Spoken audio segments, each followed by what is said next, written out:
Today, everybody. Hey. All right. We will. Hey, Vanjie. All right. I'm pretty certain the governor will join us. So why don't we just give her one more minute, because I know she was speaking with the Rotary Club not too long ago.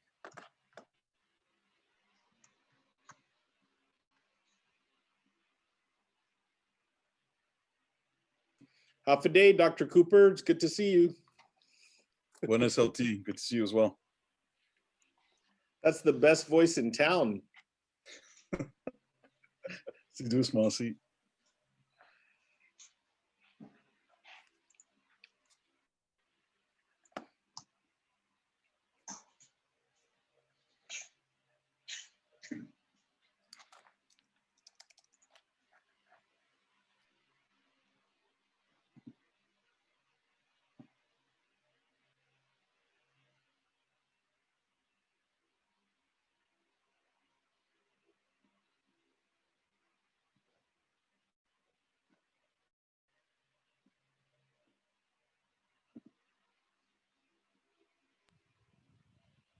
Hey, Dr. Cooper, do you know if we're expecting Melvin from your group? Yes, Mel should be here. Okay. I can text him.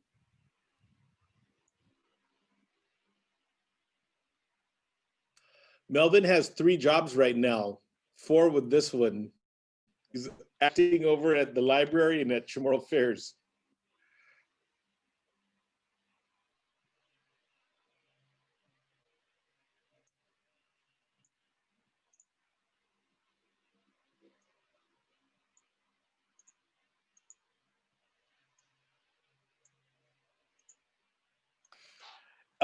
Is he the main presenter, Trina, or are you guys all, are you, I know it's you're working with him on that, right? I haven't formally joined that group. I'm happy to join the group, but I'm not sure who's presenting today. Okay, so it should be Melvin. Yeah, it'll be Mel today. We have the PowerPoint ready and everything, so I don't know. Yeah, he might just be a few minutes late.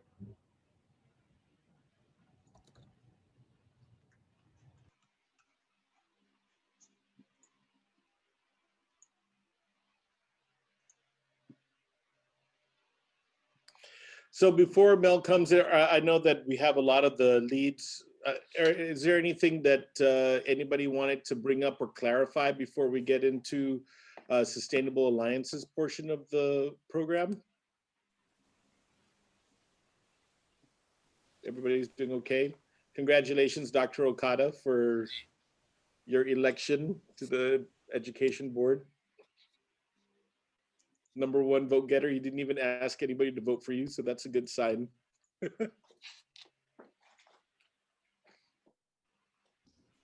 I asked a few people. All right. Thank you. Actually, you know what? You being on DOE board is right in line with our topic with Sustainable Alliances. You know, I'm not sure if everybody, while we're waiting for Mel, there's excellent work being done with education on this longitude.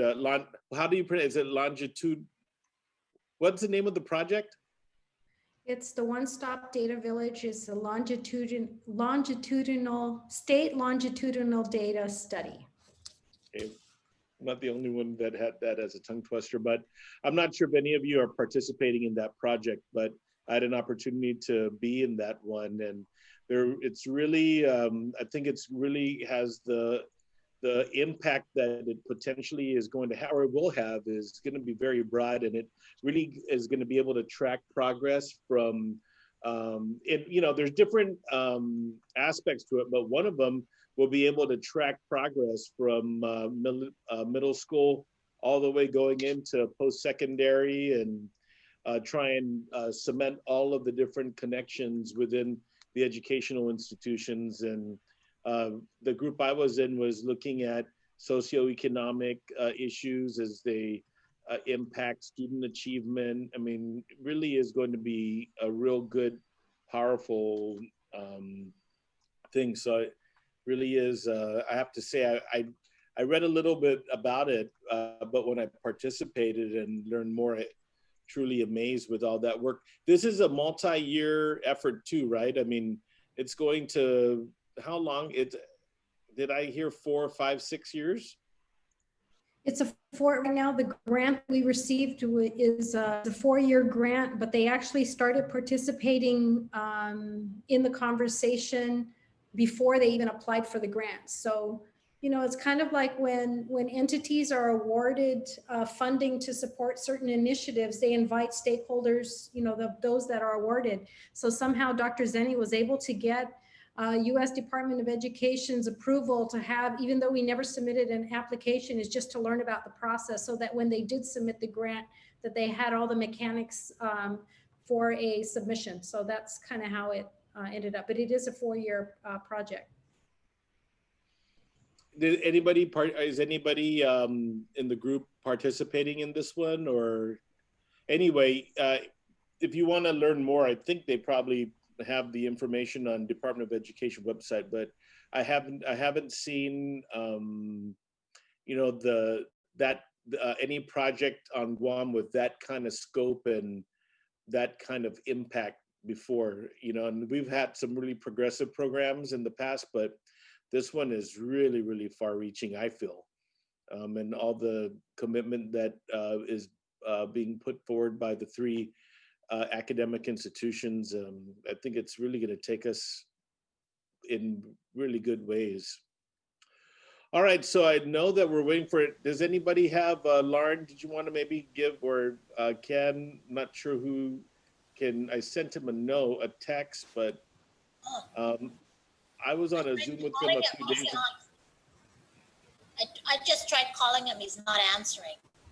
Yeah, that's real odd. Melvin is usually early, so. So I guess. Sorry, LT, I apologize, go ahead. No, go ahead, Dr. No, I don't, I'm willing to help share what the group has done from Sure. my involvement so far. We had a PowerPoint, but you know, Mel was going to be the one to present. So I don't know if you'd like me to begin the presentation. Yes, in the interest of time, I would like to thank you for that. And when he comes on, we'll switch over to him, sure. I do have to say, very odd. So something must have happened. So Dr. Cooper, you're recognized. And before I start, I just wanted to say that, of course, this effort, as you know, is to try and really understand the direction of this focus area. You know, this is an excellent effort for us to coordinate. There might be some areas here that are likely going to affect, impact, or maybe influence work in the other focus areas. So before we start, is there anything you wanted to add, Dr. Shelton or Lauren? We're okay? All right, go ahead, Dr. Cooper. Sorry, just real quickly. Sorry, I was on mute. No problem. So moving forward, we're planning on posting all the meeting minutes on the G3 webpage. So if you could review the meeting minutes that have been sent to you, so we could, so for your approval before we post it. So if you have any corrections that you want to make to the minutes before they're posted, feel free to say so in a meeting or in an email to me, and I will make those corrections. Thank you. Thank you, Lauren. And of course, the governor is here, so I just want to recognize her.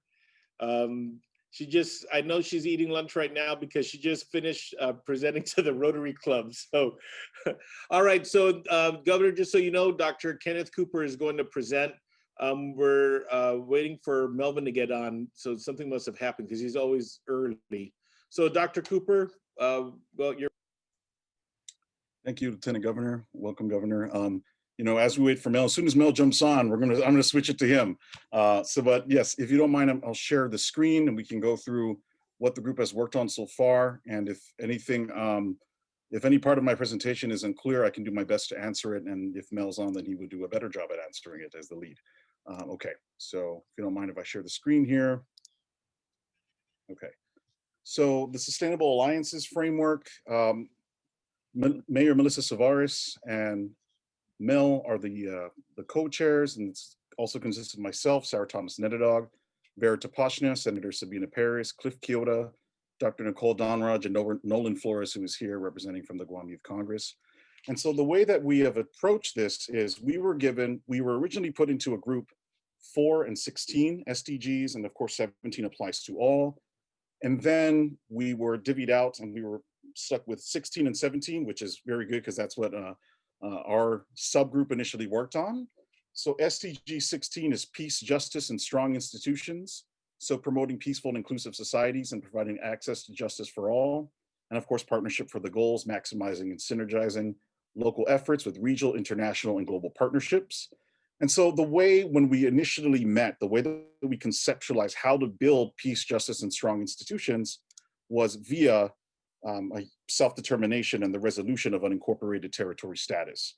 And so the two primary frameworks in which we're operating from are, number one, Guam's ability to attain a higher level of sustainability will always be limited by our lack of self-governance and meaningful representation. Number two, if we seek to achieve peaceful, just, and inclusive relationships, we must first resolve the inequity of our unincorporated territory status. As we all know, colonialism and unincorporated territory status does not mean a full measure of self-governance. According to the United Nations, self-determination is a human right, and a lot of other rights are affected by the lack of the exercise of self-determination. Thus, from an institutional perspective, the resolution of our political status will greatly help in achieving sustainable development goals. And so the way that we did this is we dreamt big, and hopefully you can help us in getting these dreams accomplished. So the framework and the goals that we established were, number one, cooperation between the UN, the US, and the government of Guam to achieve political equity and the resolution of Guam's self-determination and decolonization. To do this, we first said we want to have a visiting mission from the United Nations, hopefully by 2025, and to use the Sustainable Development Goals and G3 as a way to get this.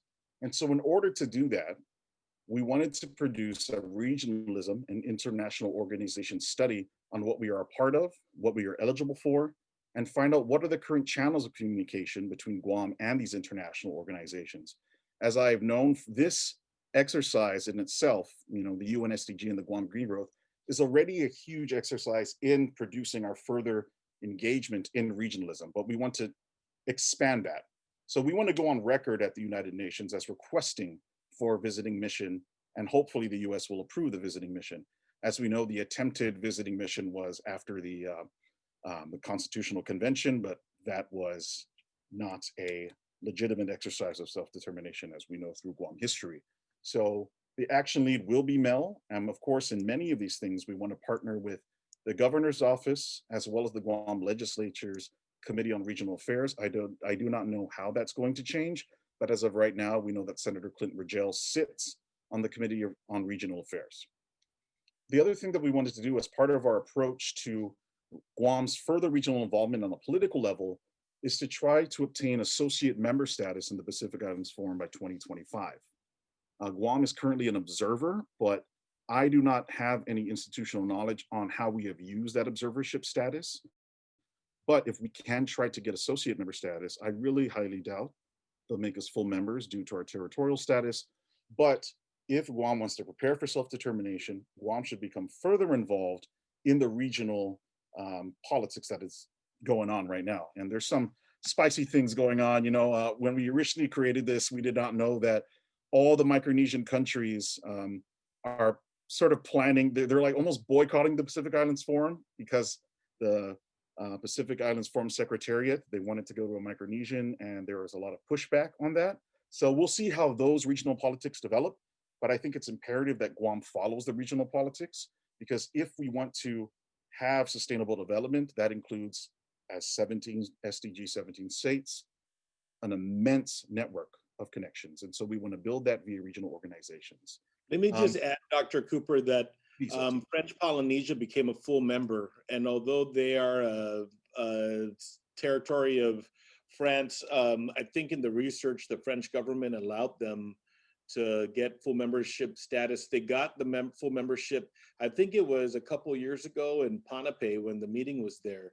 So the other thing I wanted to say is when Mel and I were at the UN last year, that was the feedback that we got from the ambassadors from Tonga and Samoa, that we needed to work in a regional basis to spark the interest and to get us out of isolation. So I'll just say that a lot of the Pacific countries and other parts in Melanesia and in Polynesia are not real knowledgeable about the situation in Guam. They're very interested when we went out there. So this is a very good tangible goal. Thank you, LT. And yes, I know some of the problems is they're afraid that the French government is going to take that seat and have too much influence in the PIF, right? That's one of the warnings. And if they made us a full member, I think they're afraid that the United States government may have too much control in the actual voting membership of PIF. And so hopefully we can attain at least associate member status. And you're absolutely right. Guam, without substantial regional involvement, is going to be missing out on a lot of future developments. The next associated goal is to become part of the Pacific Islands Development Forum, as well as to participate annually in the UN SCAP. And so part of our group, Sarah Thomas-Nedadog, who leads Pazuta, right, with nonprofits, and she's very connected in these aspects. So we wanted to bring her on board to help in creating a regional involvement agenda and strategy for the government of Guam.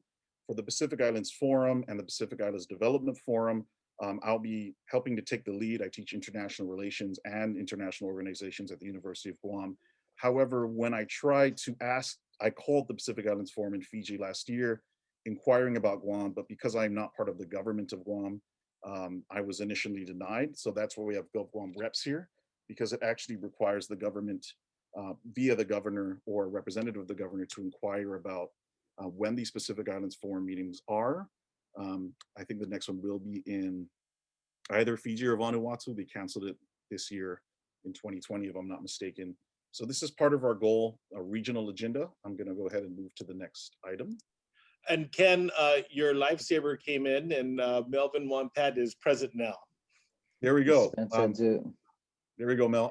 I just finished this previous page, Mel. So we're on page 6.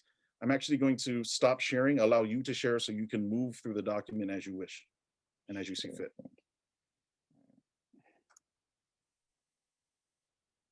Thank you for listening. I'm going to mute now.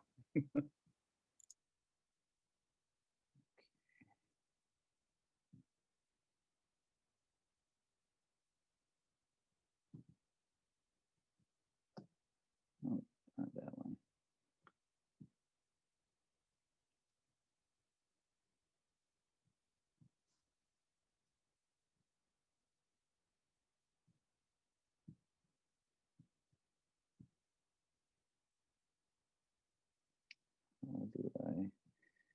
Are you folks seeing, is this coming up here? We see the question slide. Okay. That's not the one. How do I switch this? Dispense Edu, I'm pretty Zoom illiterate.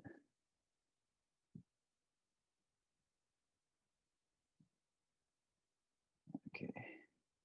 Yeah, Nolan, do you mind? Oh wait, hold on, I think I have it there.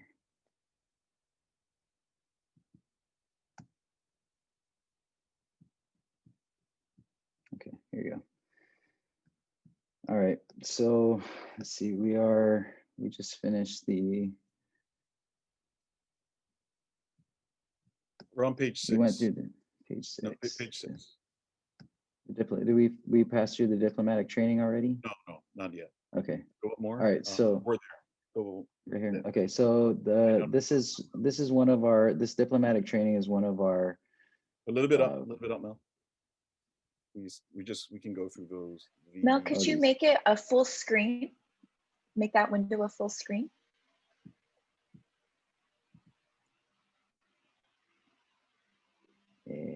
Just press the green button on the top left of the window.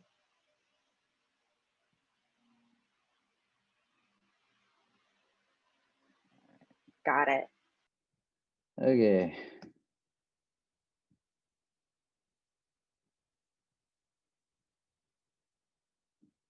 Okay, so the Pacific Islands Forum is, as Ken mentioned, this is an important piece to us. It's right along with our regional solidarity stance, but there are other items that kind of fall in line with this in terms of regional solidarity, including AOSIS and our regional support in terms of our interaction on an international level. So one of the glaring differences between us and our neighbors is a lack of sovereignty that we see with our current political status, whereas our neighbors are full members of the United Nations. And so part of our stance is that we need to create this is an ideal time for us to cooperate with each other, in the sense that gaining a higher level of sovereignty for our island obviously enables us to effectuate our desires toward higher levels of sustainability. But what's good for us is also in turn good for our region. It's kind of that idea that we're all these small isolated countries, like nations that are dependent on an administering power to survive, is really a colonial construct.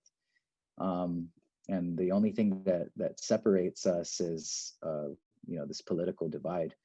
And so now more so than ever, our cooperation and collaboration is critical. We know that our neighbors are in renegotiation of their compact. We know that our governor has requested to have observer status in those negotiations and has been denied. But we know that this is a very sensitive issue.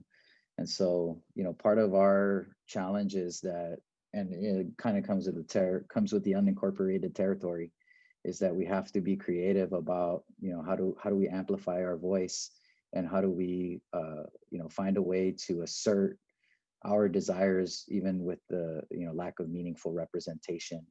And that's really where we believe our allies come into play, is that when we align our goals and our vision for what we want moving forward, it allows us the opportunity to have advocacy in places where we normally aren't allowed to be represented, or where someone represents for us. And so on an international level, because we're an unincorporated territory, a non-self-governing territory, it's really the federal government that speaks on our behalf.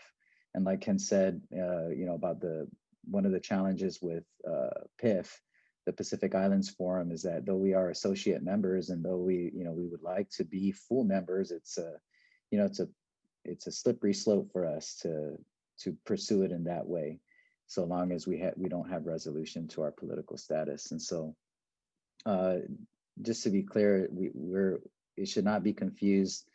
Our efforts towards self-determination and decolonization are an effort to gain a higher level of self-governance, and should not be confused with access to voting rights. Voting rights is not exactly the same conversation.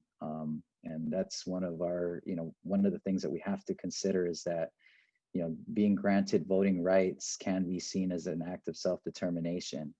And so we have to be very careful about the way that we pursue it. And so our stance really is one of collaboration, and it's an attempt to unify these perspectives on, in terms of regional priorities. But all of this has an a long-term international perspective and approach. I'm not going to read through all of these. I'm sure you folks can read for yourselves, but what I'm gonna do is I'm gonna summarize towards the end on how we've kind of thematically organized this.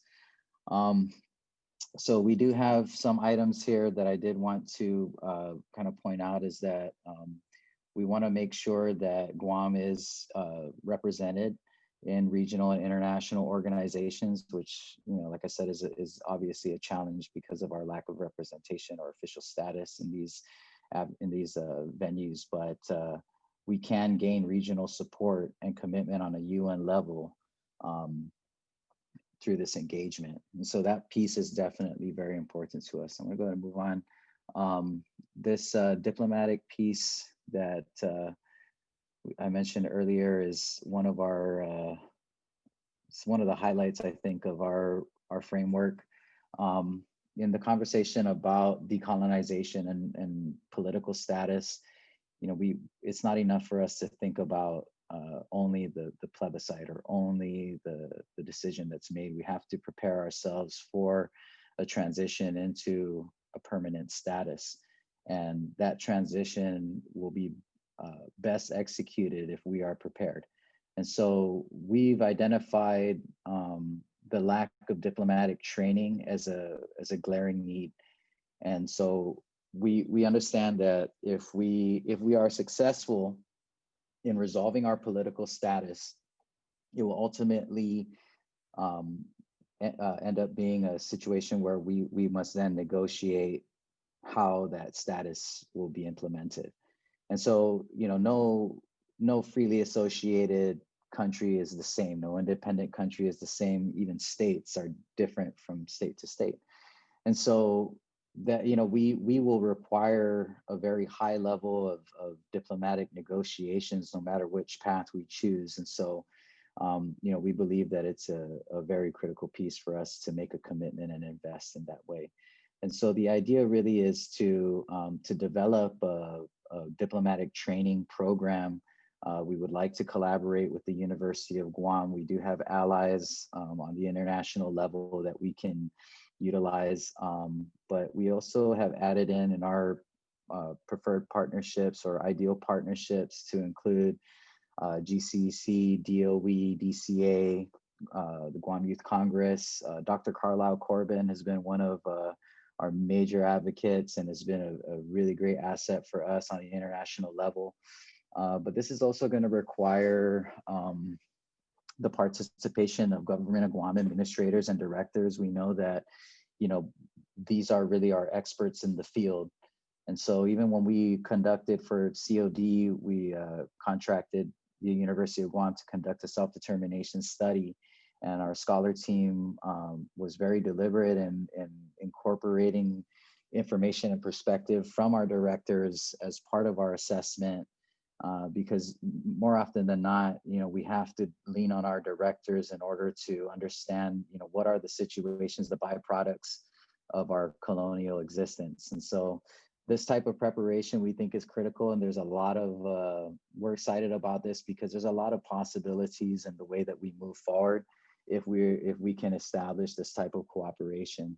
And so, for example, with DOE, this is primarily going to be high school level engagement, but DOE already has in existence these pipeline programs that feed into the higher institutions of learning. GCC at Southern High School, they have this great program where students can take nursing courses and earn up to a year's worth of credits toward their AA, which is a really fantastic program for Southern High, and has been very impactful. And so, we anticipate that this is something that is very possible, that we could create avenues for our young people to be channeled into these programs at the higher levels. But we also imagine that there can be additional cooperation, collaboration regionally. We know that, University of Guam is a big attraction to our neighbors in terms of higher education within the region. We know that educational tourism is important for our region, and we know that that our neighbors also have a need for diplomatic training, but they also are a resource to us. Our neighbors have been very successful in attaining UN membership, and in a lot of ways, they are much more politically mature than we are. And so, the insight and experience that they've gained through their process is something that we have constantly tapped into and attempted to replicate. And it would be great to, involve these characters in this effort. We also have identified that we would like to have a government, private sector, and community that proactively acts in accordance with the interests of genuine security on the island to develop a Guahan-centered security framework based on peace and sustainability. The UN historically been very strong on its stance on militarization, especially the militarization of non-self-governing territories. The UN recognizes the hyper-militarization of our places as a direct impediment, not only to our decolonization and self-determination, but also to our desires to gain a higher level of sustainability. And so, you know, we're very aware that, you know, there is a very real impact of the militarization of our island and our efforts to achieve higher levels of sustainability. And, you know, that's really the premise of our framework, is that, you know, we sovereignty it goes hand in hand. You know, we are not sovereign over our borders, our natural resources, then, you know, it really puts a glass ceiling on what we are able to achieve. And so we need to have a very critical perspective when it comes to this. We believe that we need to have a stronger stance on the way that we negotiate with the federal government, because there really is very little negotiation with the military at this time. You know, we exist in a relationship of consultation and not consent. And so, you know, we're often informed about what is happening with very little opportunity to affect, you know, how these things are being carried out. We've seen this with, you know, the construction of the firing range in Letekzen and the desecration of our ancestral remains. I mean, the governor herself had asked that there be a pause on the construction, you know, when they started to discover ancestral remains, and that request was just outright denied. And so we know, you know, that we have to find other ways to impact the way that these military actions move forward, and that we are able to protect the interests of our people. So for this piece, we definitely are looking at collaborating with the Guam Buildup Office, which will transition into the Community Defense Liaison Office. You know, at least at this point, that's really our primary avenue for communication with the Department of Defense in regards to military expansion on the island. But we've also seen that there is a lot of community effort happening. For those of you who are familiar with the PARS group, you know, they made quite a bit of headway. And, you know, we think that we have to include the issue of nuclear contamination and environmental degradation as part of this conversation. And so we already know that this is a uphill climb when it comes to the federal government. And oftentimes we're very disempowered. I mean, even our EPA is fully federally funded. So, you know, what should be our biggest defender is, you know, oftentimes kind of stifled by this relationship. And so we need to find a way to integrate the international recognition and the stance. And that's what we find attractive about the SDGs is, if you've been